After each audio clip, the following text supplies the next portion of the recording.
Hey, my John Fleck here. My show, it's alive at the Odyssey Theatre. If you'd like to hear more information, stay tuned. Well, geez, especially after the last 2 years living in a Zoom cloud, a mirage almost. I mean, well, do we still exist as physical entities? So I make note of that a lot, I've forgotten how to talk in front of people, but why is it important? Well, it's been important since theater was created thousands of years ago. It's that communal, how do we digest this together? We need this live experience to experience our humanity. And, Zoom, I love Zoom, but, oh boy, we are separated. So spit, smells, lights, things going wrong, mistakes happening. It's kind of great to remind us all that we are still alive. It's alive. It's alive. When did I start doing performance art / theater? And why do I love doing it? Well, that's a strong word, love doing it. No, but I guess I do. I keep doing it. When did I start doing it? Well, it's all a blur. I drove out here from Cleveland, Ohio in around 1974. I had never acted before. At the time, I had a girlfriend, and she was coming to the American Academy of Dramatic Arts in Pasadena. It was their first class here on the West Coast, from the East Coast. So she said, why don't you go to, come, I'm going out there. Why don't you? I go, okay. And I had to audition. I never auditioned. I never memorized anything. So they must have been desperate. They took me. And anyways, I did it for 2 years, and I got bit by the bug. I loved doing it. And I felt I was getting some good responses from some people and encouraged me to go. So I just started studying after that. So I took tap dancing. I studied tap dance for years and years. I studied vocal classes, for years and years. And then I started, taking acting classes and improv classes and modern dance classes. And then I was doing little theater along the way. And then one day, I was kind of a punk rocker back in the late 70s, early 80s. And this man who ran a club in Silver Lake, California, a punk club, very wild, kind of crazy punk club, primarily gay, but it was just like, if you had tattoos and piercings, which was rare at that time. So these were truly, gypsies, tramps, and thieves. He asked me if I would open for the Egg Lady from Pink Flamingos, John Waters, film Pink Flamingos, and Edie Massey was her name. She played the Egg Lady. And he said, will you open for her? And it was in a bar, the One-Way bar in Silver Lake here. And I remember what do I do? So I got on top of a bar, and I knew from my vocal training, I had a 4+ octave voice. So but first I knew I had to get their attention. I mean, these were, rowdy people. They didn't like you. They'd throw beer bottles at you. So basically I got on the bar and I pulled my pants down and I sang, there's no penis like show penis. And then they went, what? And then I sang a Puccini aria.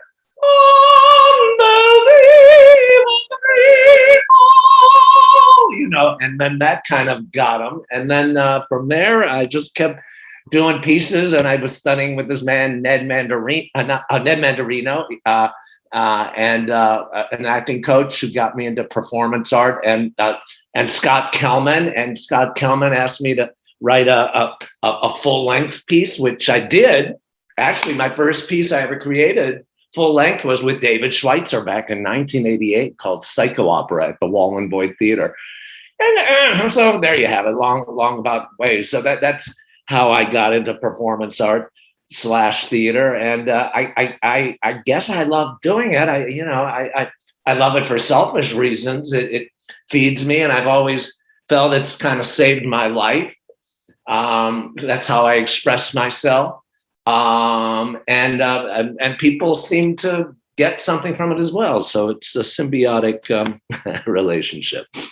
I remember back in the 80s, David and I was an actor in a project called Plato's Symposium that he and Philip Littell and a few others kind of created. And I was an actor. in it. And David at the time was teaching some acting workshops. And I came in and I go, David, I'm doing a club thing at the Lhasa Club. It was in Hollywood. And I have to come up with a Valentine's show. It has to be a half an hour. So can I kind of just throw my storyline out there and, get feedback, from actors' points of view? Does this work? What can I do to make it better? So that was, and I created this project called Pagan Holiday, which evolved out of that workshop with David. And then, like I said, he and I proposed to that we create Psycho Opera in 1988, and David's always been great. I mean, he realizes I'm not just a traditional actor, but I'm a creator, but I'm also a performance artist. So it's very non-traditional and personal and very non-linear and all over the place. I might be dancing one second, and then ripping something up, and then screaming and singing an aria in the next. So he's always known to give me latitude, but he's great at steering me like, what are you trying to say here, mister? Come on, he's a great dramaturg, and he's been that's what we're working on today, come full tilt boogie, 30, 40 years later, he's really helped shape this story, So, it was developed with David Schweizer. Well, how did this project, It's Alive, come to be? What was the seed? Well, I mentioned this in the piece itself. If you were to come see it, I blame this entire project on David Schweizer. If you don't like it, blame David Schweizer and Beth Hogan at the Odyssey. Yeah, David pitched it to Beth Hogan at the Odyssey, even before he pitched it to me, that he and I create a special event to be held in the parking lot of the Odyssey Theatre in August of 2020. This was, just a few months, into the lockdown, and, you couldn't perform inside. But the thought was that, we want to create a special event to celebrate the resiliency of theater. It's alive. You can't kill theater. And at the time, the seeds, what it started off as back then and what it is now, completely different. Back when I was creating it, we didn't get to do it in August of 2020 because the pandemic kept putting us in, postponing lockdown.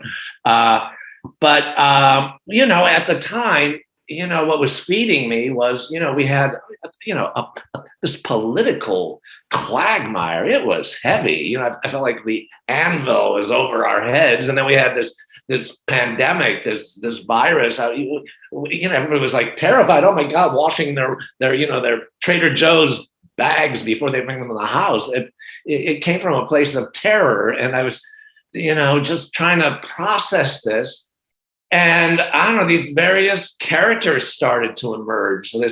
This beautiful little COVID character that I play, a molecule, and I created this character who meant no harm to the human race, in a way that they're trying to save the human race, but their vibrations are so intense it ends up killing humans. Anyways, and then I play on the other end like this very right-wing, Proud Boy-ish type character, and they're like butting each other's heads. And then there's Meta John in the middle, trying to, what's happening here? What's the truth for me, for us right now? With all these voices are going on, from the outside world, and trying to process it that way into a humorous, satirical, cabaret event. So it's a little bit of all things: cabaret, performance art, theater, and just a cathartic experience, reconnection with the audience and me.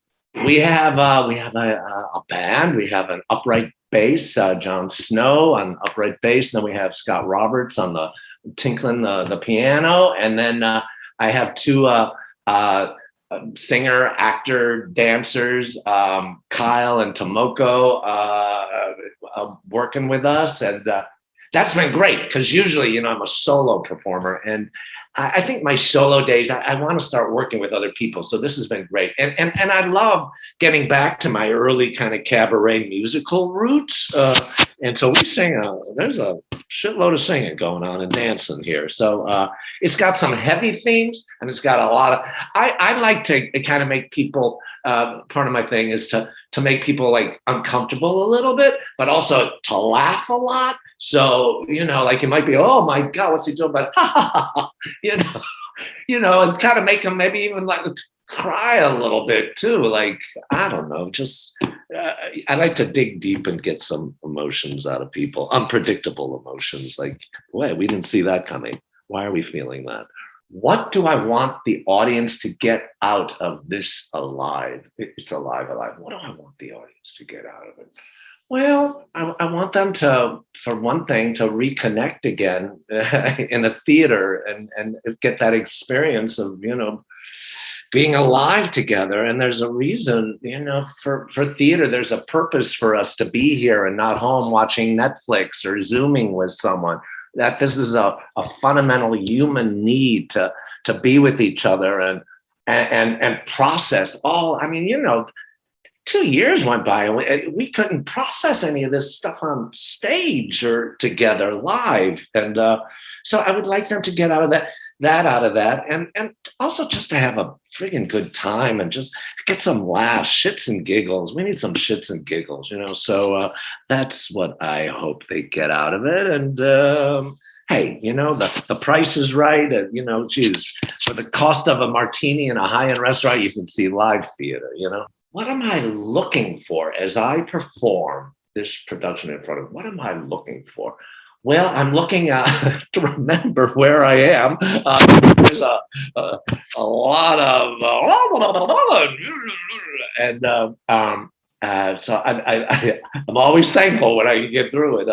And I'm looking to have that connection where I feel like I'm feeling it inside. I'm communicating it to the audience. The audience is receiving it. And there's that back and forth. I can feel that. That's what I'm looking for. And I'm an entertainer. I do want to, give them pleasure. And I also want to, maybe we can look at some things that we take for granted from other points of view. I'd love to kind of to break it all up and just let's look at this prism like we didn't think of looking at this way. Like I said, I'm playing, this extreme right-wing character, and then there's kind of like, this little COVID thing. And I'm hoping that, they're just not cliched black and white characters, but that we can see some, it's so easy, especially with this right-wing character, to paint them as, the evil, dark ones. But you know what? We all have some of these thoughts in our head. It's not just one way or the other. So I like blurring the colors and the lines, and like what you thought was, obscene. Maybe it isn't so obscene. Maybe there's something profoundly touching in it too. Why must audience viewers attend this live production at the Odyssey? Well, because we have their contact information. And if they don't, they will be very sorry. We have bank account numbers. We have social security numbers. We could make life hell for you as well, Buell. I get you now. No, why must they? Oh, there's no must. But, come on. If you're going to go out to see, everybody's talking about Jamie at the Amundsen. Come on. But, for 1/10 of the price, come here and have a real, genuine kind of, I think, original experience. So that's one thing I feel. And I think what David and I have created is truly a unique little monster in a way. It is alive and it's living and it's changed. We had our first rehearsal today.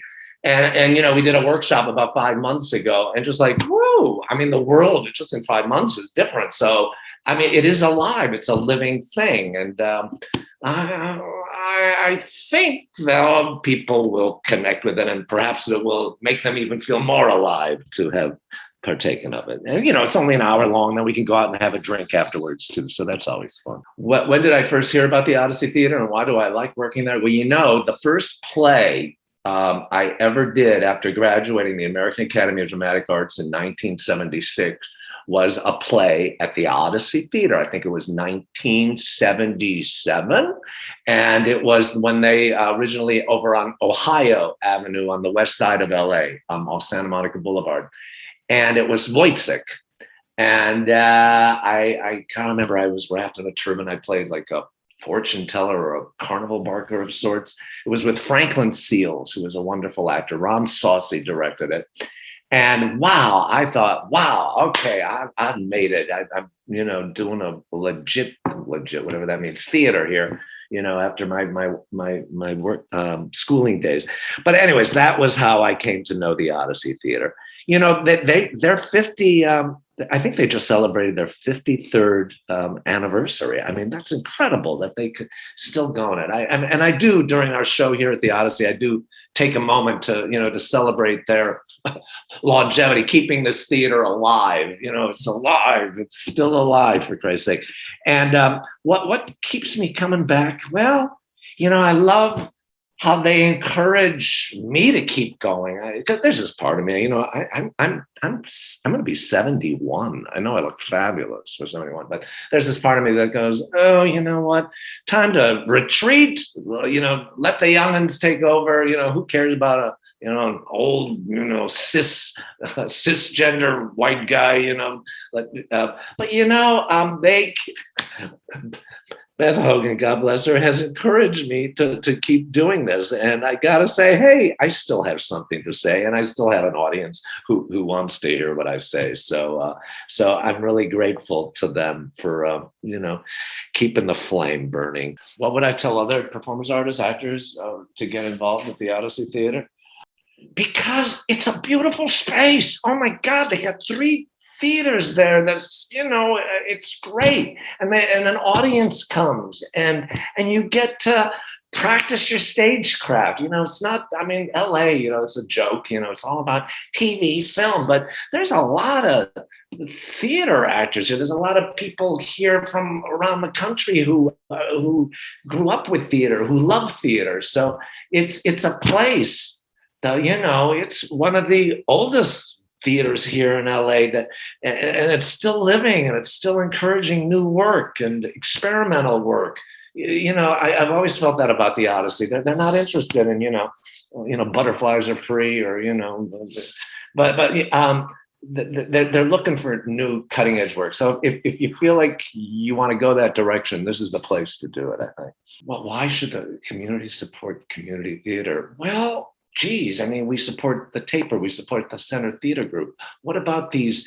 I always think of these little theaters as petri dishes. Is that how you say it? This is where truly new work is born, and it's not so much about making money and having wild claim and a fame. It's about, I don't know, original ideas, original work, and things do blossom and grow much bigger than this. But I think that's why it's important to keep this theater still going, to support the Odyssey Theatre, along with every other, little theater in this town. They need all the loving they can get and all the support. So, I'm a big supporter of what was formerly known as Equity Waiver, but now, small theater in this town. Here's my call of action. Please come to the Odyssey Theatre to see John Fleck. It's alive. It's alive. Directed and developed with David Schweizer, running for 5 weekends, opening Saturday, February 19th. It runs Saturday at 8 o'clock, Sundays at 5 o'clock for 10 shows. And all I can say is, a dream is a wish your heart makes. And hey, come see the show, and I think you will have pleasant dreams. Perhaps a little disturbing, but hey, it will sink in and it will stay with you.